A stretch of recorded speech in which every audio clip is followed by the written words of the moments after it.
Hello everyone welcome to school plus. आज आम यह वीडियो माध्यम जानिबा आपण माने किपरि भाबरे गोटे भग्नांश को आउ गोटे भग्नांश सहित गुणन करिवे एवं ताकू नै कि जहाँ भी किछि कांसेप्ट अछि, जहाँ भी किछि इन्फॉर्मेशन अछि, जहाँ भी किछि प्रोसेस अछि, सब किछि मु आपण मानकू एही वीडियो माध्यम कहि देबी। किंतु आपण माने वीडियो को फास्ट रु लास्ट पर्यंत देखिबे, बिना स्किप करके देखिबे एवं ता सहित जदि आपण माने वीडियो को एबे पर्यंत लाइक करनांती लाइक कर देबे, चैनल को सब्सक्राइब करिवे एवं आपण मानकू वीडियो केमिति लागिले मते कमेंट रे जणाइबे। तो चलंतु आमे प्रथम क्वेश्चन करिबा एवं क्वेश्चन करिकि आमे सब प्रोसेस इन्फॉर्मेशन कांसेप्ट सब जानिबा। ओके, प्रथम देछि 5 विभक्तक 8 गुणन 4 विभक्तक 8। तो देखंतु फास्ट 5 विभक्तक 8 तो मते फास्ट कहंतु गोटे भग्नांश रे भग्नांश को फास्ट आमे इंग्लिश रे कोन कहिथांती जोटे कि फ्रैक्शन, बुझि पाइले। एवं भग्नांश रा ऊपर जो संख्याटा थाए ताको आमे कोन कहिथांती ना लब्ध कहिथांती, बुझि पाइले। एवं ता सहित भग्नांश रा तळे जो संख्याटा थाए ताको आमे कोन कहिथांती ना हर कहिथांती, बुझि पाइले। एवं ता सहित आमे लब्ध को इंग्लिश रे कोन कहिथांती ना न्यूमरेटर। एवं ता सहित हर को आमे इंग्लिश रे कोन कहिथांती ना डिनोमिनेटर।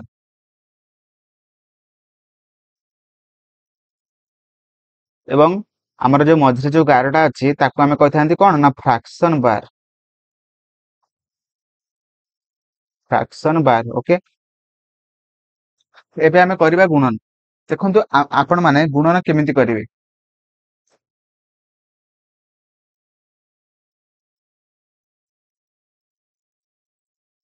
देखंतु फास्ट आपण माने दिटांग भग्नांश को क्वेश्चन जहाँ भी अछि ताको फास्ट लिखिबे 5 विभक्तक 8 गुणन 4 विभक्तक 8। देखंतु आपण माने गुणन करबा समय कोन करिवे ना फास्ट आपण माने गार देबे, गार देइ सला परे लब्ध को लब्ध सहित गुणन करिवे एवं ता सहित हर को हर सहित गुणन करिवे।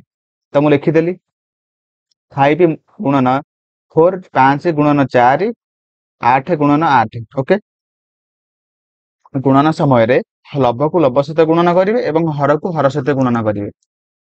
तो मु गुणन कले 5 चौ केते 20 एवं तापरे 8 अष्टांग केते 64। ओके, तो आपण माने एतिक रखिले चलिबो। जदि आपण माने आउरी मुधा काटी देबे, 2 रे काटिबे 4 रे काटिबे, 4 रे कटि जिवो देखि 5 आने 4 रे कटिले 16। ओके, तो आंसर आपण माने 20 विभक्तक 64 करि परिबे, नहले 5 विभक्तक 16 मध्य करि परिबे। तो मोर आशा आपण माने भलो भाबरे बुझी पारिथिबे। जदि भी बुझी पारि नांती वीडियो को आउ थरे टिके बैक करिके देखंतु, आराम रे बुझी पारिबे। एवं आपण माने जदि बुझी पारिले गोटे क्वेश्चन आंसर मते कहिबे, कमेंट सेक्शन में तार आंसर मते कहिबे एटा केते होबा एहार आंसर। ओके, आपण मानकर कमेंट रो अपेक्षा रे मु रहिली। ओके, तो चलंतु परवर्ती क्वेश्चन करिबा। जदि भी बुझी पारि नांती एबे परवर्ती क्वेश्चन ने पुणी आउ थरे बुझी पारिबे। ओके, तो क्वेश्चन कोन देछि 3 विभक्तक 4 गुणन 2 विभक्तक 3। तो केमिति करिवे फास्ट मु कोन कहली तो गार पकेबे, गार पकई सारला परे लब्ध को लब्ध सहित गुणन करिवे, जोटा कि लब्ध केते अछि ना 3 एंड 2 एवं ता सहित हर केते अछि 4 गुणन 3। बुझि पाइले। तो लब्ध 3 तुले केते 6 एंड 4 3 केते 12। आपण माने लब्ध को लब्ध सहित गुणन कले 6 बाहरला एवं हर को हर सहित गुणन कले जोटा कि 12 बाहरला एवं जोटा कि आंसर केते हबो ना 6 विभक्तक 12। जदि आपण माने एहा को काटिया पई चाहुचंती तो 6 रे काटि देबे, 6 रे काटले 1, 6 रे काटले 2। तो 1 विभक्तक 2 मध्य आंसर हबो एवं ता सहित 6 विभक्तक 12 मध्य आंसर हबो। तो एही परि भाबरे आपण माने आंसर करिवे। एवं जदि आपण माने ठीक भाबरे बुझी पाइले आउ गोटे क्वेश्चन करिवे एठी। ओके, एटा एई क्वेश्चन आंसर मते कमेंट सेक्शन में लिखिबे। ओके, तो परवर्ती क्वेश्चन को जिबा। देखंतु आपण माने जो आंसर कले सब सेगुडी के होउची कोन ना गोटे गोटे प्रकृत भग्नांश। किंतु एठी कोन आपण मानकू कोन माने क्वेश्चन देछि जोटा कि गोटे गोटे मिश्र भग्नांश। तो देखंतु आपण मानकू जते बेले एई टाइप रे क्वेश्चन देइथिबो आपण माने कोन करिवे ना देखंतु फास्ट एटा गोटे मिश्र भग्नांश एंड एटा गोटे मिश्र भग्नांश। तो आपण माने फास्ट मिश्र भग्नांश को अप्रकृत भग्नांश रे परिणत करिवे बा कन्वर्ट करिवे। बुझि पाइले। ଏଠି କଣ ଦେଇଛି ଫାଷ୍ଟ ମିଶ୍ର ଭଗ୍ନାଂଶଟି କେତେ ଦେଇଛି ନା 1/2 ତ ତାକୁ ଯଦି ଆପଣ ମାନେ ଅପ୍ରକୃତ ଭଗ୍ନାଂଶରେ ମାନେ ପରିଣତ କରିବେ ତ କେତେ ଲେଖିବେ ମତେ କୁହନ୍ତୁ। ଦେଖନ୍ତୁ ଫାଷ୍ଟ କଣ କରିବେ ନା 7ଟାକୁ 1ରେ ଗୁଣିବେ, ଗୁଣି ସାରିଲା ପରେ ଯେତିକି ବାହାରିବ ସେଟାକୁ 2ରେ ମିଶେଇ ଦେବେ। ହେଲେ ଓକେ, 7 ଗୁଣନ 1 ଯେତିକି ବାହାରିବ ତାପରେ ମିଶ୍ରଣ କରିବେ କେତେ 2/7। ତ କେତେ ହବ 7 ରେ 2 ମିଶେଇ ଦେଲେ କେତେ 9/7। ସେହିପରି ଭାବରେ ଦ୍ୱିତୀୟ ମିଶ୍ର ଭଗ୍ନାଂଶଟି କେତେ ଅଛି ନା 2/1/5। ତ ଆପଣ ମାନେ ସେମିତି କରିବେ, 5ଟାକୁ 2ରେ ମଲ୍ଟିପ୍ଲାଏ କରିବେ, ଗୁଣନ କରିବେ, ଗୁଣନ କରିସାରିଲା ପରେ ମିଶେଇ ଦେବେ 1, ତ ବିଭକ୍ତକ 5। 5 ଦୁଲେ କେତେ 10, 10 1 11, ତ 11/5। ତ ଆପଣ ମାନେ ଏଠି ଗୋଟେ ବାହାରିଲା 9/7, ଆଉ ଗୋଟେ ବାହାରିଲା 11/5। ଓକେ, ତ ଏବେ ଆପଣ ମାନେ କଣ କରିବେ ନା ଦିଟାଙ୍କୁ ଆପଣ ମାନେ ମଲ୍ଟିପ୍ଲାଏ କରିବେ। ତ ଲେଖିଦେବେ ଫାଷ୍ଟ 9/7 ଗୁଣନ 11/5।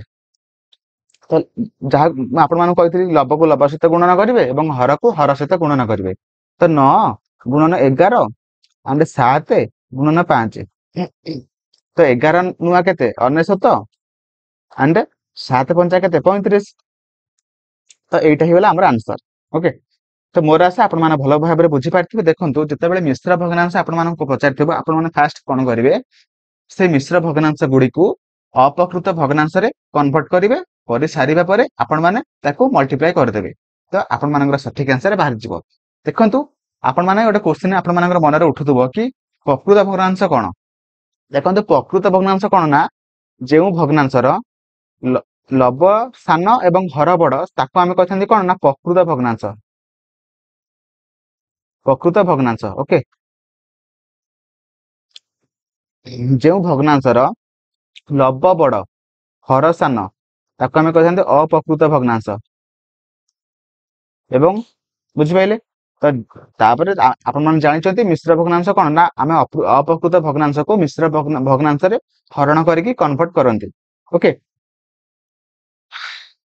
ବୁଝିପାରିଲେ।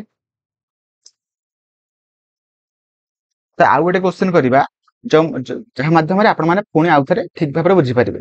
ଦେଖନ୍ତୁ ଏଠି ବି ଦିଟା ମିଶ୍ର ଭଗ୍ନାଂଶ ଅଛି, ଏଠି ବି ଗୋଟେ ମିଶ୍ର ଭଗ୍ନାଂଶ ଅଛି। ତ ଫାଷ୍ଟ ଆପଣ ମାନେ ମୁଁ କଣ କହିଥିଲି ନା ଆପଣ ମାନେ ଫାଷ୍ଟ କଣ କରିବେ ନା ମିଶ୍ର ଭଗ୍ନାଂଶ ଗୁଡିକୁ ଅପ୍ରକୃତ ଭଗ୍ନାଂଶରେ କନଭର୍ଟ କରିବେ। ବୁଝିପାରିଲେ, ତ ଆପଣ ମାନେ ଫାଷ୍ଟ ଲେଖନ୍ତୁ 1/4 କୁ ଆପଣ ମାନେ ଫାଷ୍ଟ ମାନେ ଅପ୍ରକୃତ ଭଗ୍ନାଂଶରେ କନଭର୍ଟ କରନ୍ତୁ। କେମିତି କରିବେ ନା 6 କୁ ପ୍ରଥମେ 1ରେ ଗୁଣନ କରିବେ, ଦେନ୍ ମିଶେଇବେ କେତେ ନା ଲବରେ ମିଶେଇ ଦେବେ ବିଭକ୍ତକ 6। ତ 6 କେ 6, 4 ମିଶେଇବେ 6 4 କେତେ 10, 10/6। ବୁଝିପାରିଲେ, ତାପରେ ସେକେଣ୍ଡ ମିଶ୍ର ଭଗ୍ନାଂଶକୁ ଲେଖିବେ। ତ 2/2/4, ତ ଲେଖିଲେ 4 ଦୁଲେ କେତେ 8, 4 ଗୁଣନ 2 ପ୍ଲସ 2 4। ତ 4 ଦୁଲେ କେତେ 8, 2 10/4। ତ ଆମର ଦିଟା ଭଗ୍ନାଂଶ କେତେ କେତେ ବାହାରିଲା ନା 10/6 ଗୋଟେ ବାହାରିଲା ଏବଂ ଆଉ ଗୋଟେ କେତେ ବାହାରିଲା ଯୋଉଟା କି 10/4 ବାହାରିଲା। ତ ଦିଟାଙ୍କ ମାନେ ଅପ୍ରକୃତ ଭଗ୍ନାଂଶକୁ ଏବେ ଆପଣ ମାନେ ଗୁଣନ କରିଦିଅନ୍ତୁ। ତ ଗୁଣନ କରିବେ, ତ ଫାଷ୍ଟ ଲେଖି ଦିଅନ୍ତୁ 10/6 ଗୁଣନ 10/4। ତ ଲବକୁ ଲବ ସହିତ ଗୁଣନ କରିବେ ଏବଂ ତା ସହିତ ହରକୁ ହର ସହିତ ଗୁଣନ କରିବେ। ତ ଲବକୁ ଲବ ସହିତ ଗୁଣନ କଲେ କେତେ ବାହାରିବ 10, 10 କେତେ 100 ଏବଂ ତା ସହିତ ହରକୁ ହର ସହିତ ଗୁଣନ କଲେ 6 × 4, 6 × 24। ଓକେ, ତ ମୋର ଆଶା ଆପଣ ମାନେ ଭଲ ଭାବରେ ବୁଝିପାରିଥିବେ। ଯଦି ବି ବୁଝିପାରିନାହାନ୍ତି ଭିଡିଓକୁ ଆଉ ଥରେ ପୁରା ରିପ୍ଲେ କରିକି ଦେଖନ୍ତୁ। ମୋର ଆଶା ଆପଣ ମାନେ ଭଲ ଭାବରେ ବୁଝିପାରିବେ। ଭିଡିଓକୁ ଫାଷ୍ଟରୁ ଦେଖନ୍ତୁ, ଭଲ ଭାବରେ ବୁଝିପାରିବେ। ଏବଂ ତା ସହିତ ଯଦି ଆପଣ ମାନେ ବୁଝିପାରିଛନ୍ତି ମତେ ଗୋଟେ ଆନ୍ସର କରିକି କହିବେ, କମେଣ୍ଟ ସେକ୍ସନରେ ତାର ଉତ୍ତର ଲେଖିବେ 2/1/3 ଗୁଣନ 3/1/4। ଏଇ ଦିଟାଙ୍କୁ ଯୋଉ ଦିଟାଙ୍କ ମିଶ୍ର ଭଗ୍ନାଂଶ ଆପଣ ମାନଙ୍କୁ ମୁଁ କହିଛି, ଆପଣ ମାନେ ତାର ଗୁଣଫଳ ବାହାର କରିବେ ଏବଂ ମତେ କମେଣ୍ଟ ସେକ୍ସନରେ କହିବେ, ଯଦ୍ୱାରା କି ମୁଁ ଜାଣିପାରିବି ଆପଣ ମାନେ ଠିକ ଭାବେ ବୁଝିପାରିଲେ କି ନାହିଁ। ଓକେ।